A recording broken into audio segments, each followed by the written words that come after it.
For 5 years, he forgot our anniversary. This time, he posted a gym selfie instead. So I served his breakfast with a side of divorce papers. But trust me, that was just the beginning. If you're watching this, tell me where you're tuning in from. And don't forget to subscribe, because what I'm about to share might just change the way you see your own reflection. The morning started like every other. Too quiet, too cold, and filled with the kind of silence that doesn't bring peace. It brings memories. I got out of bed before the sun peeked over the horizon. It was our wedding anniversary. Not that Dennis would remember. He hadn't in 5 years. Still, something inside me, something small and soft and foolish, clung to hope. I pulled out the cast iron skillet he liked, the one he said made bacon taste like his childhood. I lined up the slices just how he liked them. Toast, golden. Eggs, scrambled with that little bit of cream. Coffee, strong and black. I set the table, smoothing out the napkins like I used to when the kids were little and birthdays mattered. I even lit a candle, not because I thought he'd notice, but because I did. Then I heard it, that stupid chime his phone makes when he posts on social media. I waited a beat, holding my breath. Maybe, just maybe, he was writing something sweet, a memory, a thank you, an acknowledgement. I walked over. There it was, his face, sweaty, smug, smiling at the gym. No days off, grinding even on the weekends. Not a single word about me, about us, about our life. I stood there, still in my robe, the smell of bacon in the air, staring at a man who hadn't even glanced at me all morning. He walked into the kitchen a minute later, sniffed the air like a satisfied customer at a diner. Smells good, he said. Don't forget to flip the toast next time. It was a little too dark yesterday. That was it. No good morning. No thank you. No anniversary. I didn't say a word. I simply walked over to the counter, picked up the manila envelope I had hidden behind the flour canister, and placed it beside his plate. "What's this?" he asked, chuckling as he wiped his hands on a napkin. "More junk mail?" "It's your breakfast," I said, keeping my voice steady. "And your future." He opened it, still grinning, that stupid grin, until he saw the first page. His fork clinked against the plate. "What the hell is this, Joanne?" "Divorce papers." He laughed, but there was a tremor to it. "You're joking." I looked at him for the first time in weeks. Really looked. The lines around his eyes had deepened. His hair had gone grayer, but he still dyed it. He still cared about how he looked, but never once stopped to wonder how I felt. "I'm not joking, Dennis," I said. "Not anymore." He stood up, pointing a finger like he used to when the kids did something wrong. "You're being dramatic. You forgot our anniversary," I said quietly. "Again. Joanne, come on. That's not a reason to throw away 30 years. I took a deep breath. "No, but 30 years of being invisible is." He sat back down, rubbing his temples. "We've got a good life. We're not unhappy." "No, you're not unhappy," I corrected. "You have your gym, your routine, your little fan club online. I'm just the woman who does your laundry and refills your prescriptions." He tried to speak. I didn't let him. "I'm done being your background noise." I walked upstairs, my heart thudding so loud I thought I might faint. I sat on the edge of the bed we hadn't shared in months and stared at the old photograph on the dresser. Our wedding day. I barely recognized that girl. She had dreams. Now she had rage. That night, he didn't talk to me. Not really. He paced the living room, made a few calls, slammed a few doors. But I stayed in our bedroom, alone. It was strange how quiet the world gets when you stop begging to be heard. The next morning I woke up before him again. I didn't cook. I didn't clean. I didn't make the bed.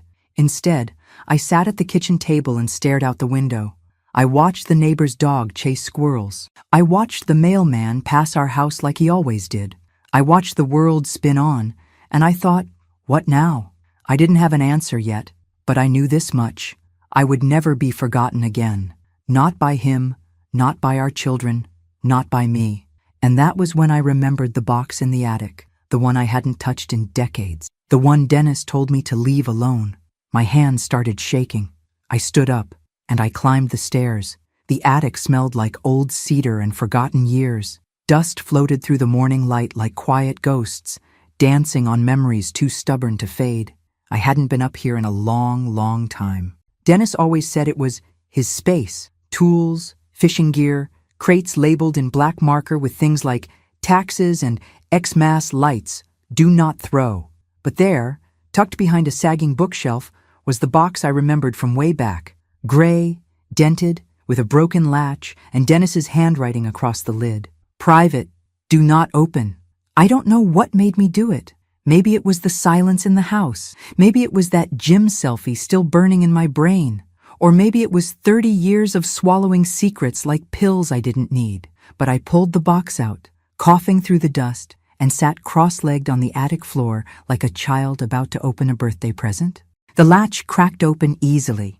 The first thing I saw were letters, dozens of them, yellowed with time, bundled in string. I pulled one out. To my dearest Evelyn. Evelyn? The handwriting was Dennis's. Neat, precise, confident. The words were tender, loving, romantic in a way I hadn't seen from him in, well, ever. I read 3 letters before my hands started to tremble. He had written to her for years.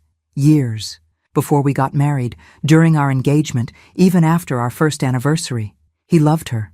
He never stopped. One of the envelopes had a return address, Wichita, Kansas. Another had something else inside. A folded photo. 2 young people on a beach. Dennis and a woman I'd never seen. She had long, dark hair and a smile that screamed freedom.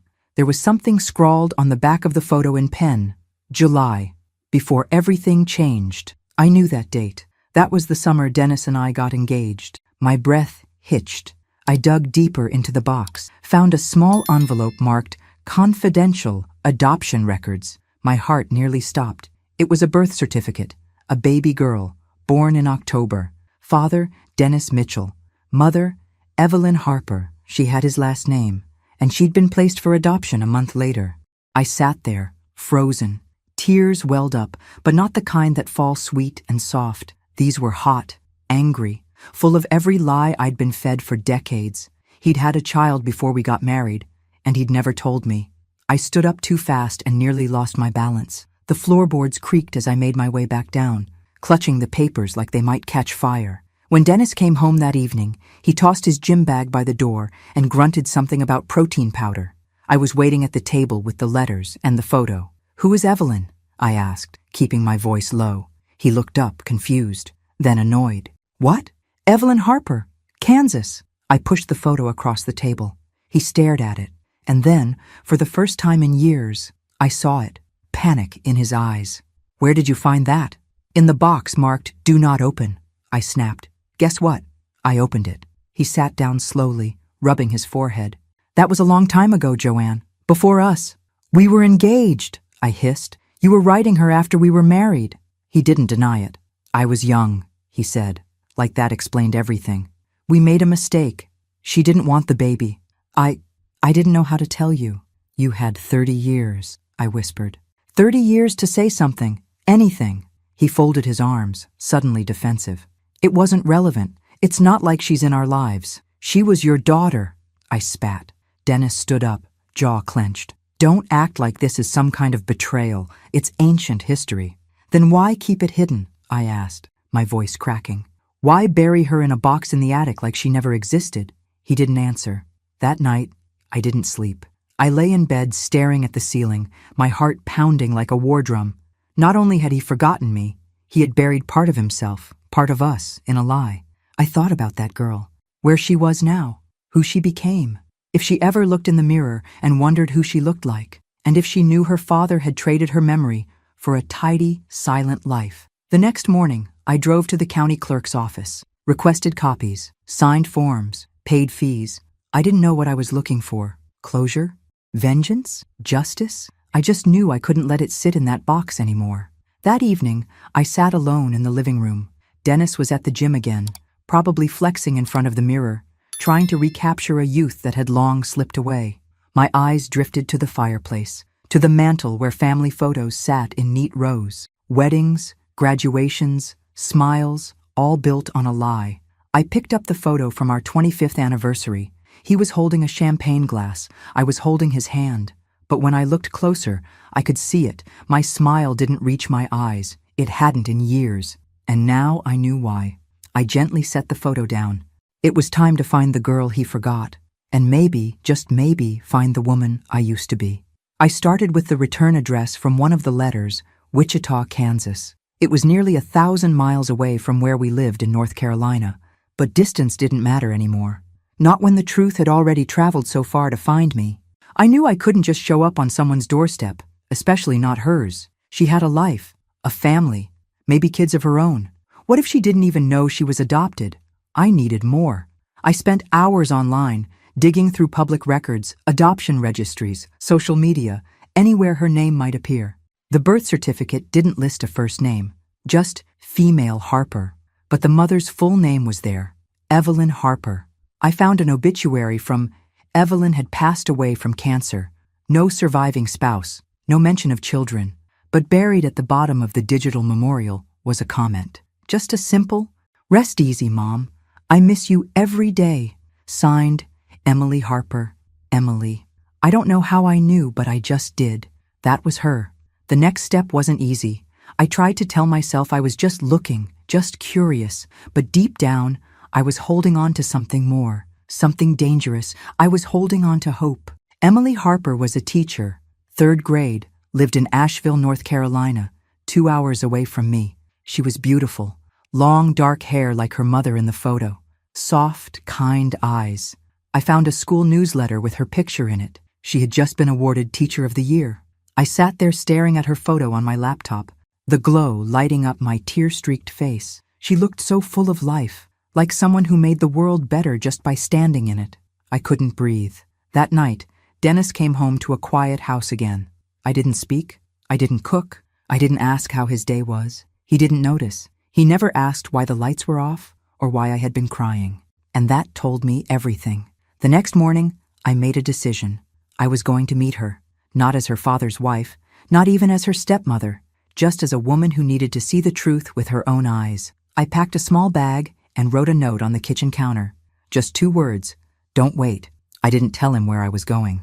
I didn't owe him that. Driving into Asheville was like entering another world. The town had charm, color, laughter spilling out of cafes. I found the school easily, parked across the street, and waited. It was a Friday. Around the front doors opened and kids began spilling out, backpacks bouncing, parents waiting with tired eyes and open arms. And then I saw her, Emily. She was standing at the entrance, kneeling down to tie a little boy's shoe. She was laughing. He hugged her neck before running off, and she waved goodbye with both hands. She turned back to head inside and stopped. Our eyes met. It was just a moment, but it felt like a lifetime. I looked away first. She kept walking. I waited until the parking lot cleared. Then I walked across the street, heart pounding. My hands were shaking as I approached the front desk. "Can I help you?" the receptionist asked. "Yes, My voice broke. "I'm trying to leave something for one of your teachers, Emily Harper." She eyed me suspiciously, then softened. "Sure. What is it?" I pulled an envelope from my purse. Inside was a letter I had written the night before. It didn't say who I was, just that I knew Evelyn, that I had something important to tell Emily, and that I would be in town for one more day, staying at a small motel near the highway. Room. The receptionist nodded, took the envelope, and I left. I didn't sleep that night. I sat by the motel window with a lamp on low, staring at the parking lot, waiting for headlights that never came. By morning, I had given up hope. I was packing to leave when I heard a knock on the door. Soft, hesitant. I opened it, and there she was, Emily, wearing jeans and a cardigan, holding the envelope in one hand, her phone in the other. Her eyes were guarded, but curious. "Are you Joanne Mitchell?" she asked. I nodded. She stepped inside, cautious, sat in the chair by the window. "You said you knew my mother." I sat across from her. My throat tightened. "I did, a long time ago, but I didn't know about you." Her expression flickered. "Most people didn't. She didn't talk about it." I took a deep breath. "Emily, I don't want to hurt you. I'm not here to take anything from you. I found something you deserve to know." I slid a folder across the table. Inside, the letters, the photo, a copy of the birth certificate. She opened it, read in silence. Her face went pale. "This is..." She paused, blinking fast. "He's my..." "Yes," I whispered. "Dennis. He's your father." She didn't speak for a long time. Finally, she folded the folder shut and looked at me. "Why now?" "Because I didn't know. And when I found out, I couldn't pretend anymore. I couldn't live with the lie he kept for so long. And you deserve the truth. She looked away. Her lips trembled. I always wondered, she said softly. She used to cry sometimes, looking at old photos. I think she wanted to tell me, but she was scared. Tears fell silently down her cheeks. I wanted to reach for her hand, but I didn't. Instead, I said, "You deserved more than a secret in a box." She stood up, still clutching the folder. "I don't know what to do with this," she said, "but thank you for telling me." And then she was gone. I sat in that room for hours after, not crying, just breathing, slowly, heavily, because part of me broke that day. But another part woke up. I wasn't done. Dennis had buried a child and a truth, but now I was going to bury something too, his comfort, his control, and his illusion of innocence. It was my turn now. The house was too clean when I got back, like someone had tried to scrub away the mess of a marriage with Lysol and silence. Dennis wasn't home. His car was gone, the gym bag missing from its usual place by the door. I didn't care. I walked straight into the kitchen and poured myself a glass of wine at noon. For the first time in decades, I didn't feel guilty about it. I stood in front of the fridge, staring at the magnet that held our last Christmas card. Smiling faces, matching sweaters, lies. My phone buzzed, a message from Emily. "I thought about what you said. I'd like to meet again, somewhere neutral." I felt the breath leave my chest. She wanted to see me. Again. We agreed on a little cafe halfway between our towns. I arrived first, picked a table near the window. Ordered tea, though my hands were shaking too hard to hold the cup. Then she walked in. This time, she wasn't wearing school clothes. Jeans, a soft gray sweater, minimal makeup. She looked more tired, but still so alive. She sat down slowly, setting her bag on the chair beside her. "I read through everything," she said. I nodded. I figured. She pulled out a folded letter. "There was one you didn't give me." I blinked. "What?" She handed me the letter. Another one from Dennis to Evelyn, hidden between the others. She must have found it in the envelope I left. I unfolded it and began to read, and my stomach twisted. I never wanted the baby. Evelyn made the decision, but I didn't fight it. I couldn't let Joanne find out, not with the wedding so close. It would have ruined everything. I can't afford that. I need to move on, forget. I stared at the words. I felt like I was falling. Emily was quiet. "I thought maybe you hadn't read that one, but maybe you did, and gave it to me anyway." "I did," I said softly. "You deserved to know." She looked at me then, and I saw something shift behind her eyes, something fierce. "You know what hurts?" she whispered. "I grew up thinking I wasn't wanted because of my mother's mistakes, but he made that choice too. He erased me before I was even born." I didn't know what to say. No apology felt big enough. But then she added, "And he lived his happy little life while I wondered what I was missing." I reached across the table. This time, she let me take her hand. "I missed you too," I whispered. "Even if I didn't know I was missing you." She wiped her eyes. "You're the first person who's ever said that to me." We sat there for a long time, just breathing, just being. When we parted, she hugged me and said, "He doesn't deserve to know me." I nodded. "I won't tell him you reached out. That's your choice." But something in me was already moving, because it was time they knew. All of them. My kids, Dennis, everyone who ever looked at me like I was just a body in the background. I went home and pulled out every photo album, every scrapbook, every piece of evidence of the life I had carefully built. I spread them out across the living room floor. Then I pulled out a notebook and started writing. Every memory, every insult, every moment they didn't know they were breaking me. I called it the diary they never read. I recorded videos, raw, emotional, honest. I didn't name names. I didn't scream. I simply told the truth, day by day. Quiet vengeance, slow release. I uploaded them to a private channel, hidden behind a generic name, and then I waited, because one day they'd see it. They'd see me. And when they did, I wanted them to feel it in their bones, that I wasn't their shadow anymore. I was the storm coming for their silence. It was my son's voice that finally snapped something in me. "Mom, you really need to get over all this drama," he said, pacing my kitchen like he owned the place, wearing the same smug expression Dennis always had when he was trying to minimize my pain. I had called him, Matthew, my youngest, just to talk. I thought maybe he'd listen, maybe he'd understand.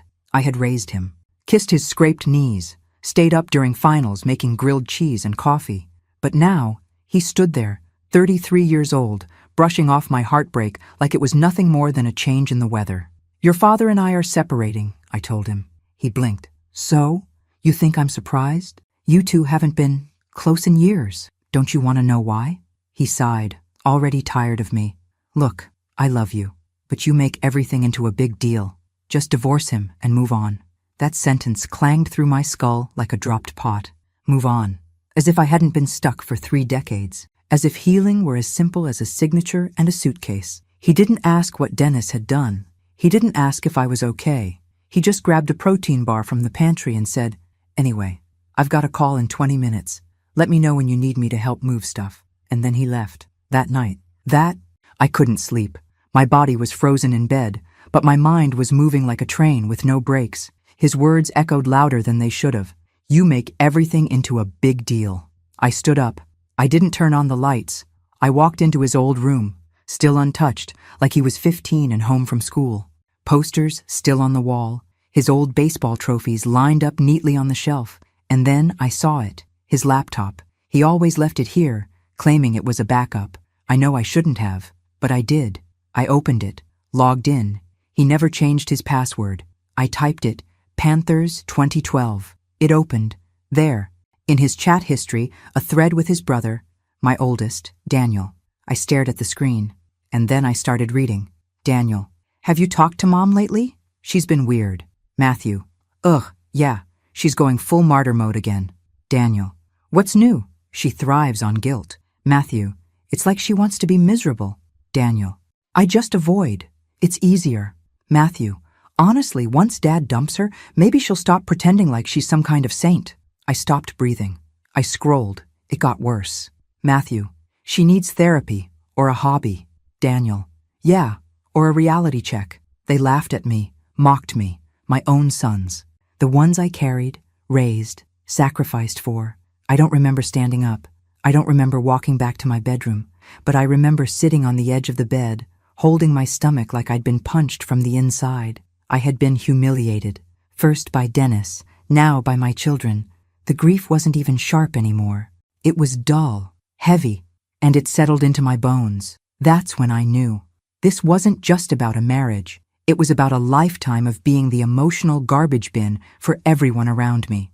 I was the fixer, the cleaner, the planner, the comforter, never the priority, never the person they worried about. I had given everything, and they'd built their lives on my exhaustion. So I made a new plan, not to scream, not to fight, but to vanish, emotionally, piece by piece. That night, I turned off my phone. I didn't answer the door when Matthew came back a few days later, knocking, calling, texting. "Are you okay?" Because apparently now he was concerned. I let the unanswered texts stack up like dirty dishes. I stopped checking the group chat. I stopped responding to family updates. And something strange happened. No one really chased after me. They just moved on, like I was a temporary absence in a schedule. I watched it happen, quietly. And I began cleaning out the house, not like before. Not to tidy, but to erase myself from it, one drawer at a time, donating my old clothes, shredding paperwork, emptying shelves. It was slow, and it was holy. I started to feel lighter, and with every item I removed, every picture I took down, every cabinet I cleared, I thought, you don't get to keep pieces of me anymore. Not Dennis, not my sons, not anyone who treated my presence like background noise. I went to the bank, started shifting accounts, quietly, legally. I met with a lawyer, updated my will.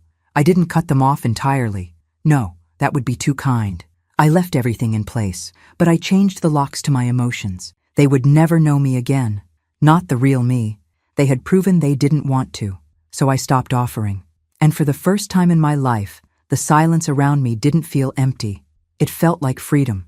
The wind was soft that morning, curling through the open window like a whisper, brushing against my cheek as if to say, "You did it." I was standing in the doorway of my new home, small, quiet, surrounded by trees that sang in the breeze instead of shouting demands at me. The walls were painted light blue. There were flowers in the garden I had planted myself. And inside, not a single voice tried to drown me out. It had been months since I left. Months since I looked anyone in that old house in the eye. And still, no one came after me. Not Dennis, not the boys. And I didn't cry over it. Not anymore. I'd poured enough tears into people who built boats and sailed away with my devotion. Now I was the ocean, and they would feel my absence like a tide they could never control. The day started like any other, quiet and slow. I made coffee, strong and black, just how I liked it, not how Dennis used to complain about. I stepped out onto the porch and sat with my cup, letting the sun warm my face. My laptop pinged with a new comment on one of my videos, the anonymous diary I had started, the woman in the window. No names, no faces, just my voice, reading pieces of the life I used to live. The episodes were titled simply, The Burnt Toast, The Forgotten Call, The Empty Dinner Table. Thousands of people had found the channel, most of them women, most of them just like me. They commented things like, I thought I was the only one. You said what I never had the courage to. This made me cry, and then made me brave. It was healing, and it was power. Then I saw it. A new email. Subject, please mom. I stared at it. It was from Matthew. I waited a long time before opening it. I saw your videos. Someone from my office sent one in our team chat without knowing. I recognized your voice. I'm not proud of the things I said. I know I hurt you. I don't even know how to start fixing it, but I want to, if you'll let me. There was a second email, from Daniel. I'm sorry, Mom. I was a coward. I didn't want to face what I did to you, what we all did. I wish I could take it back. I closed the laptop. I didn't respond, not because I hated them, but because I finally understood something sacred. I didn't need them to be whole. I wasn't waiting for their redemption. I had already found mine. Later that week, I received a certified letter from Dennis. Inside, a handwritten note. Joanne, I saw your videos too. I didn't realize how blind I'd been until the whole world told me. I don't expect you to forgive me. I just want you to know. I see you now. I wish I had sooner. He had enclosed a check, a large one, not as a bribe, not as hush money, just labeled, what I owe you for the life you gave me. I didn't cash it, but I didn't send it back either. I tucked it into a drawer with the letters I wrote, but never mailed. That evening, I lit a candle in the kitchen, just one, like I did all those years ago, but this time, it wasn't for an anniversary. It was for myself, a ceremony, a beginning. I made dinner, nothing fancy, a little pasta, garlic bread. I poured a glass of wine and sat alone at my table, and I smiled, because I wasn't lonely. I was free. I raised my glass toward the window, toward the moon rising above the trees, and whispered, to the woman they forgot, to the woman I found. And in that silence, where once I was invisible, I became unforgettable. The night before our anniversary, I ironed his favorite shirt, not because he asked, but because part of me still wanted to believe he might wear it and take me out somewhere, anywhere. 33 years of marriage had to count for something, but the morning came like all the others, empty. He came downstairs, already dressed for the gym, tank top, shorts, headphones around his neck. I was setting the table, careful with the napkins, warming the biscuits in the oven, the way he liked them. He didn't look at me, not once, just grabbed his protein shake, gulped it down, and tapped away at his phone. I heard the little ding of a social media post. My heart dropped. I turned to see the screen. A photo of him in the gym mirror, sweat gleaming. Caption, still grinding, no days off. No mention of me, no mention of our wedding day, no mention of 3 decades of sacrifice. I stood there frozen, the smell of biscuits rising behind me, and felt it, the shift. Like something inside me had snapped, clean and quiet, like a bone that's been cracked for years and finally gives way. He looked up then, chewing a protein bar. What's with the food? We got company or something? I walked over and placed his plate on the table. Eggs, toast, jam, and a plain white envelope beside his juice. He sat down, oblivious, picked up the envelope, still chewing. What's this, a card? He mumbled, grinning. I didn't answer. He opened it and read. His smile vanished. Divorce? He said, the word tasting foreign in his mouth. I nodded. Wait, are you serious? I looked him in the eyes for the first time in weeks, maybe months. 5 years in a row, Dennis. 5. You didn't even say good morning. He blinked like he couldn't process it. I was heading to the gym. Didn't know you'd turn into a drama queen over a date. I laughed. It was sharp, bitter, and cold. It's not the date. It's that you stopped seeing me somewhere around. He scoffed and stood up. Oh, come on, Joanne. You're really going to throw away everything over this? No, Dennis, I said. You threw it away, year after year, ignoring me in this house like I was the maid, smiling for strangers online while forgetting the woman who kept your life glued together. He was quiet then. For once, he had nothing to say. I walked upstairs, left him sitting there with his juice and his silence. I didn't cry. Not this time. Because somewhere deep in my bones, I already knew this wasn't about an anniversary. It was about everything that came after. And the box in the attic was calling to me. The attic door moaned as I pulled it open, the wooden ladder creaking under my weight, like it knew the burden I was carrying up with me. It wasn't just a box I was looking for. It was something more, something that had lived in shadows and dust, something Dennis had warned me never to touch. The air up there was stale and heavy with time.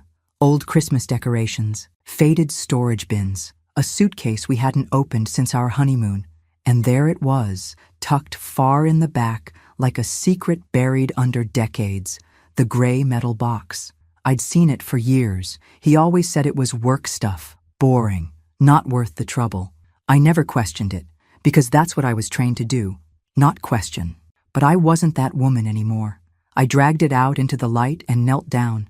The latch was stiff but gave way. Inside were papers, old, yellowed, some creased from being folded and refolded. I pulled them out, one by one, my fingers trembling. Letters, dozens of them, all addressed to Evelyn Harper. I read the first line of one. I miss you every day. I wish things were different. My heart slowed. I opened another. I'll never stop loving you, even after I say I do. I couldn't breathe. They were all from Dennis, written before and after our wedding. Some had dates from the early years of our marriage, after we had moved in together. He hadn't just remembered someone from his past. He had loved her, actively, secretly, all while building a life with me. My stomach turned. At the bottom of the pile was a manila folder. Inside, official-looking documents. My hands shook as I opened it. Adoption papers, a baby girl, Emily Harper. Born October, just 6 months after our engagement, and Dennis had signed the papers. Father, Dennis R. Mitchell. Mother, Evelyn Harper.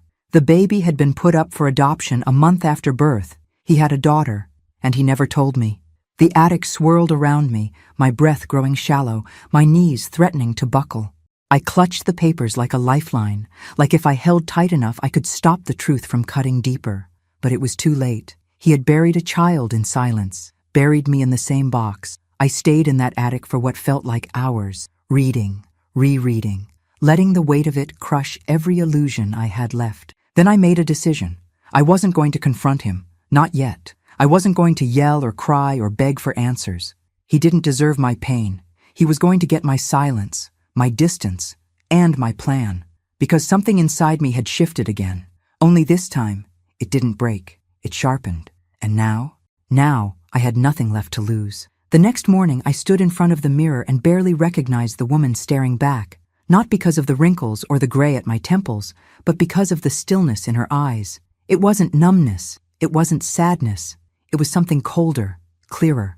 Resolve. I knew now that I had spent 3 decades living in the background of my own life, a faded figure in the photo of a man who never really saw me. I had loved, served, forgiven, and in return, I had been made invisible. Not anymore. I went downstairs.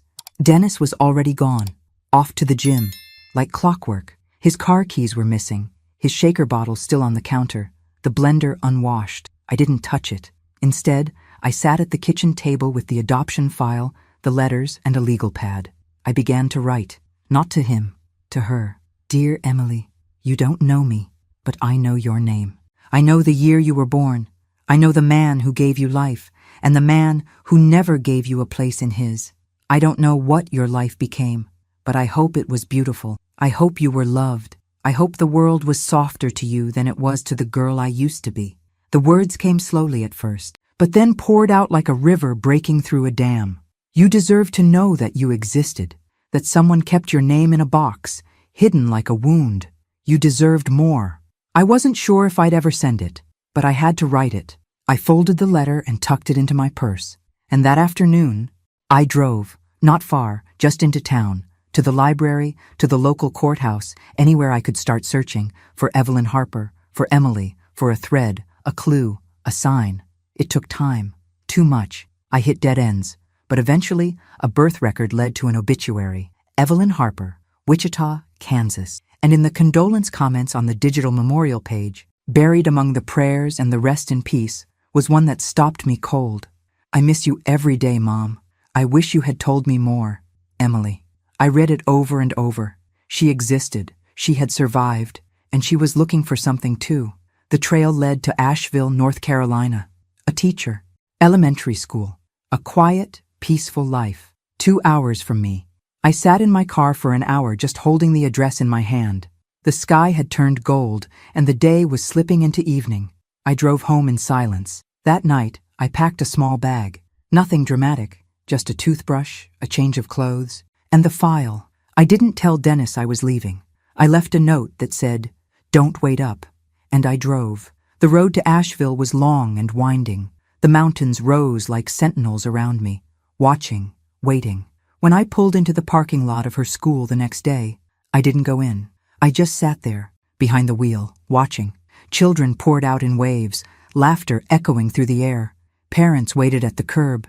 Teachers stood at the doors, smiling, waving. And then I saw her, Emily. Long, dark hair, warm eyes. She knelt to tie a little girl's shoe. She looked up and smiled, not at me, just at the world. And my breath caught. She was real. She was here, and she had no idea. My fingers gripped the steering wheel so tight they ached. I didn't get out. Not yet. I wasn't ready. But I would be. Because this wasn't just about the daughter Dennis had hidden. It was about the woman I had forgotten. Me. And she was just beginning to wake up. The next day, I went back.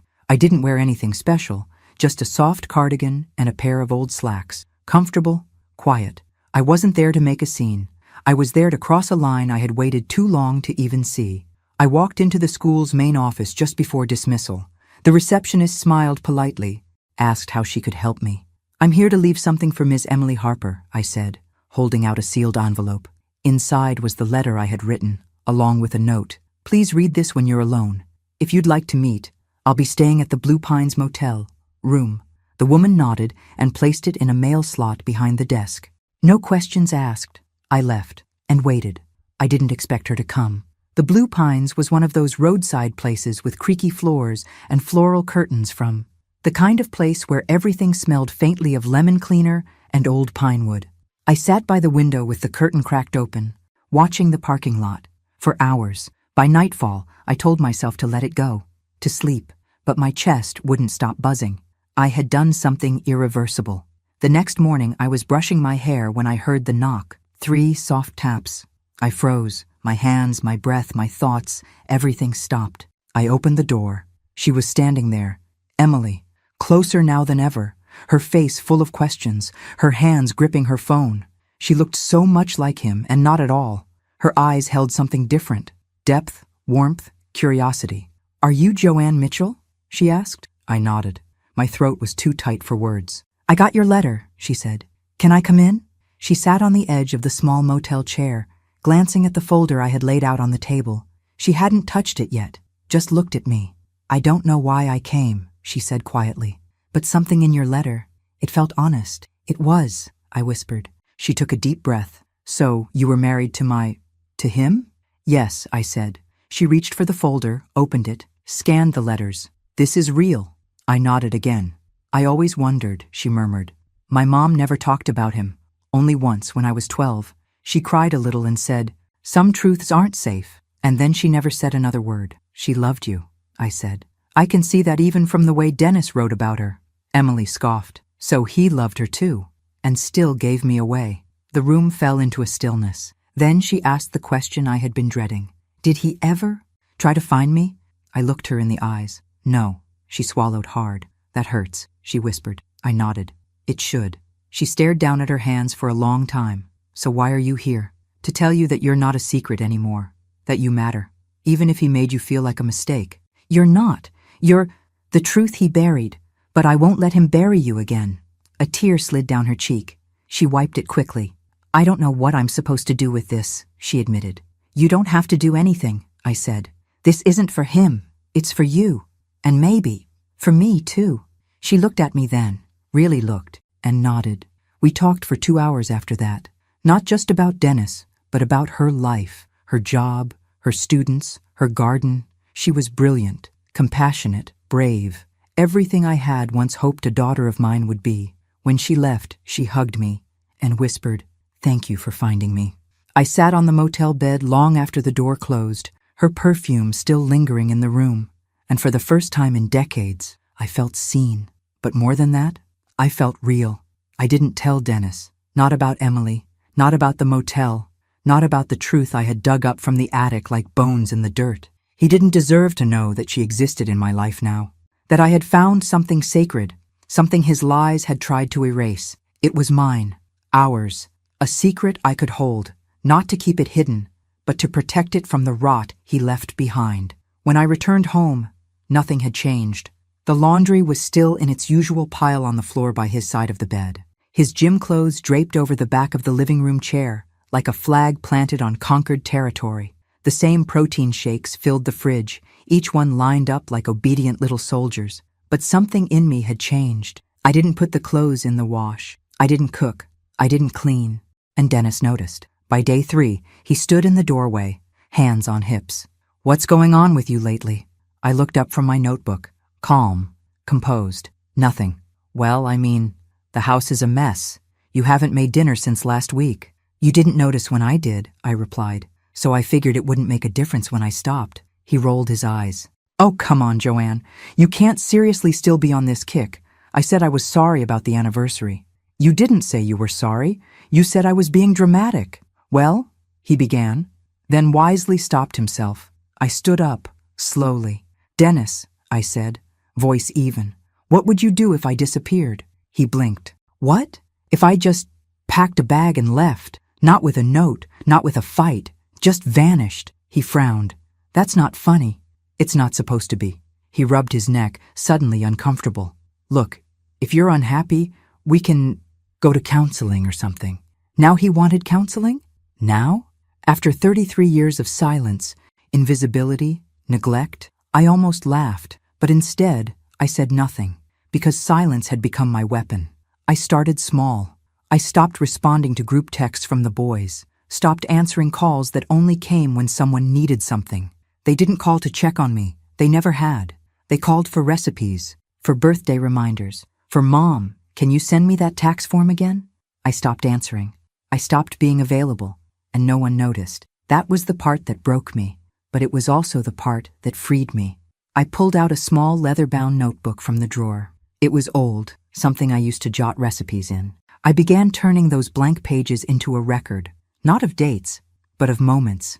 The times I was dismissed, mocked, forgotten. I titled the front, "The Diary They Never Read."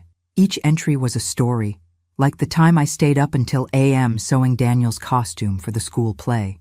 And the next day, he told his teacher he made it with his dad. Or the Thanksgiving I spent alone in the kitchen while everyone else watched football and laughed in the living room. Not one of them offered to help. Or the day I found out my mother had died and Dennis still asked me to pick up his dry cleaning. I filled every page. I wrote with the rage of a woman who had waited too long to scream. And then I started recording. I didn't show my face, just my voice, low and even, reading the entries. I uploaded them anonymously to a channel I called The Window Seat. I didn't expect anyone to listen, but they did. Thousands of views, hundreds of comments. Women, older, younger, somewhere in between, telling me I had written their lives. They said things like, "This is the sound of my soul." I thought I was crazy for feeling this way. "You made me feel less alone." It gave me strength I didn't know I had. One night, I found Dennis asleep in the recliner, snoring, TV buzzing static, and I stared at him, not with hatred, not with sadness, with clarity. He would never know the depths of what he broke, and I didn't need him to, because I was no longer speaking to him. I was speaking to the world, and they were listening. It was a Sunday morning when the silence in the house finally started to feel different. Not oppressive, not hollow, not just peaceful. Dennis had left early, gym again, or maybe brunch with one of his gym buddies who treated him like a motivational poster with a pulse. I didn't ask anymore. I no longer tracked his movements the way I used to, hoping for crumbs of affection. The more he disappeared, the more space I had to breathe. And today, I had plans. I opened the front closet and pulled out 3 dusty photo albums, the kind with plastic sleeves and faded labels: family vacation, Matthew's graduation, Christmas, years of captured moments, staged smiles. But I could see it now, clearer than ever.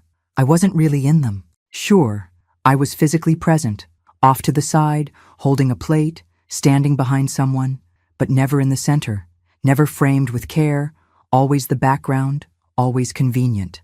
I laid the albums out across the floor, and then I did something I never imagined I would. I began taking the pictures out, one by one, not to destroy them, to free myself from them. Each photo went into a new box labeled "What They Remember," and beside me I placed an empty album, a fresh one.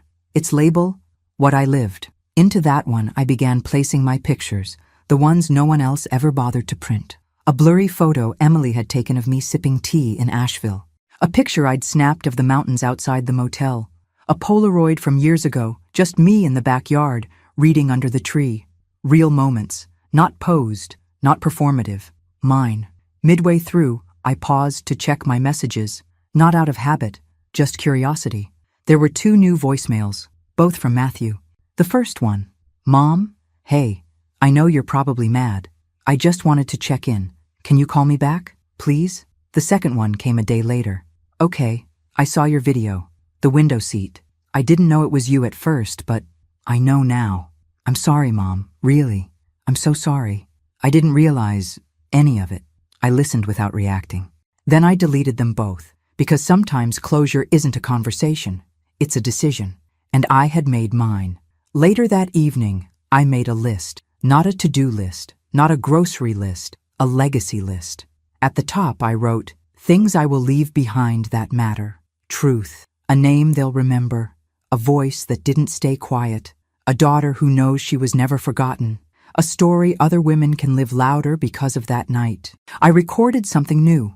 It was the first video where I let myself be seen. Just my hands, at first, sorting the albums, writing in the notebook. Then, slowly, I turned the camera toward myself, lines on my face, gray in my hair. I didn't apologize for it. I said, "This is what a woman looks like when she stops waiting to be chosen." And I posted it. The response was unlike anything I'd ever experienced. Messages poured in. Women from all over the country, from Texas to Oregon, from Maine to Miami. Some cried, some raged, some just said, "Thank you for showing me I'm not invisible." I had become the woman I wished I'd seen when I was younger. And I didn't need anyone to validate it.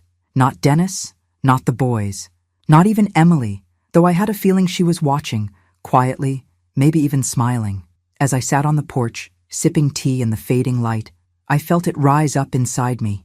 Peace. Not because everything was perfect, but because I had stopped asking others for permission to feel whole. And in that stillness, something inside whispered, "It's almost time.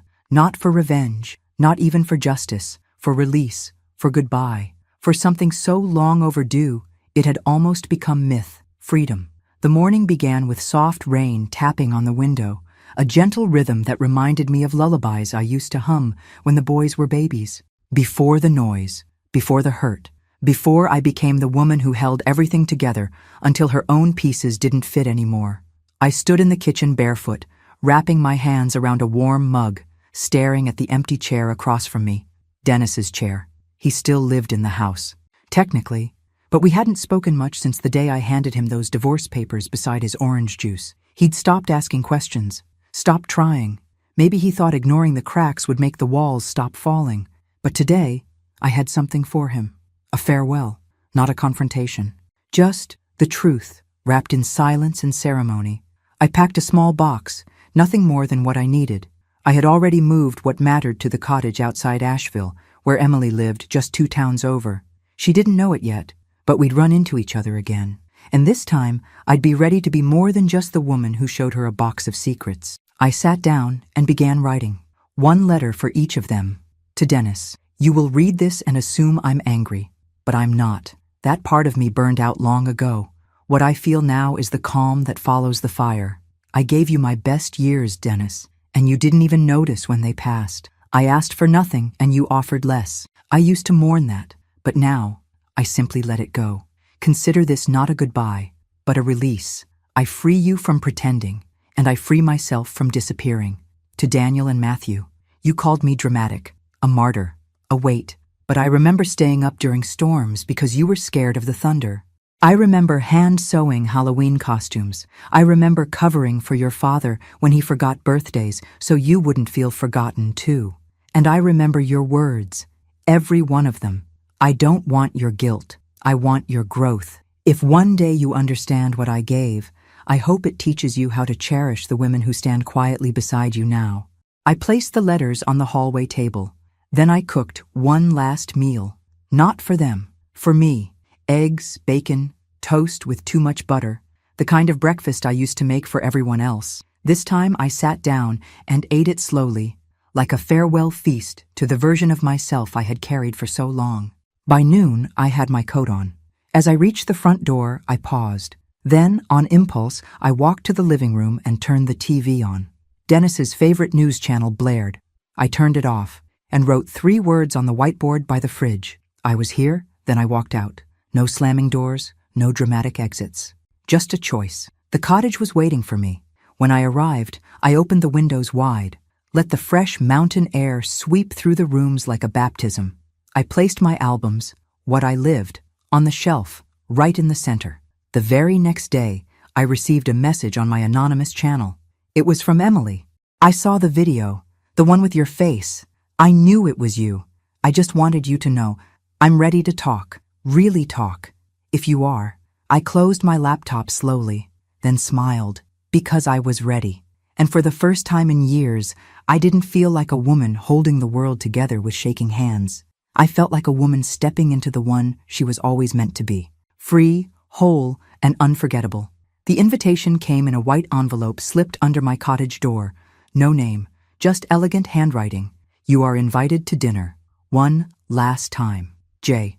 At first I thought it might be from Emily, but she always signed her name with a flourish, a tiny loop in the Y.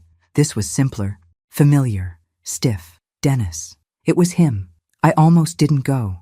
But then I thought of the years I had swallowed silence like medicine, of the dinners I'd made with shaking hands while he scrolled through his phone, of the nights I'd sat across from him, invisible, and I knew I had to go, not for him, for me. The house was exactly as I'd left it, too clean, too cold, like a hotel trying to remember what a home once felt like. He opened the door and stepped aside without a word. I walked in. The smell of roast chicken wafted through the hallway. An obvious attempt at normal. But nothing about this was normal anymore. The dining table was set for 2. Real candles, cloth napkins. He gestured for me to sit. We ate mostly in silence. He kept trying to meet my eyes. I kept looking past him, to the photos still on the wall. Our family, frozen in time. All those smiles that didn't quite reach my eyes. Finally, he spoke. I saw your videos, he said. I said nothing. I didn't know it was you at first. Someone at the gym shared one, said it reminded him of his mom. I waited. He cleared his throat. It was like hearing a ghost. Still, I said nothing. I guess I always thought you were okay, that we were fine. I looked at him then. Because I didn't scream? He looked down. I didn't know how unhappy you were, he whispered. I wasn't unhappy, I replied. I was erased. He nodded slowly. I deserved to lose you. I leaned back in my chair. You didn't lose me. You gave me away. One thoughtless moment at a time. He swallowed hard. I wanted to say sorry. You just did. He blinked. That's it? I didn't come for an apology, Dennis. Then why did you come? I looked him in the eye, my voice calm. Sure, to forgive myself for staying as long as I did. He looked stunned, broken even, but I didn't reach for him. I didn't soften. I had done that for too long. I stood up. He followed. At the door he said, Is there anything I can do? I turned to him. Be better, for the people who still let you close. Then I walked out, into the night, into myself. The stars above the cottage twinkled as I parked my car and stepped inside. My phone buzzed. A message from Emily. Dinner? Just the 2 of us. I want to tell you about my life. I want to hear about yours. I replied, yes. And this time, I'll sit at the head of the table, because I wasn't a supporting character anymore.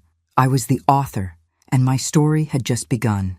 The table was round this time. No head, no sides, No place to hide behind roles or silence. Emily had chosen a small, sunlit cafe tucked between an art gallery and a bookstore in the heart of Asheville. She said she liked it because it was quiet, but full of stories. I arrived early, nervous, holding my breath in the space between then and now. I wore a soft blue sweater and my favorite earrings, tiny silver birds I hadn't worn in years. They had been a gift from Dennis, back when he still noticed things like birthdays and joy. But today, they were mine. She walked in 10 minutes later, cheeks rosy from the cold, a tote bag on her shoulder, a book tucked under her arm. She looked at me and smiled, and this time, it was different. It wasn't guarded. It wasn't uncertain. It was warm.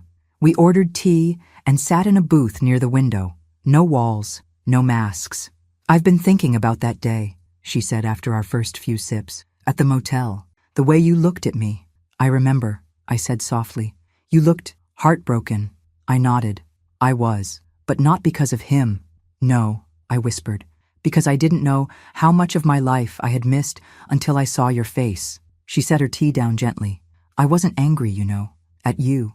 I think I expected to be. But I wasn't. I'm grateful," I said, "because I don't know how I would have survived your silence." She smiled again. "I thought I had no mother, and you thought you had no daughter. Life really did a number on us, didn't it?" We both laughed, a soft, sad laugh that felt more like a sigh. Then she reached into her bag and pulled out a small box. "I want you to have this," she said, sliding it across the table. I opened it.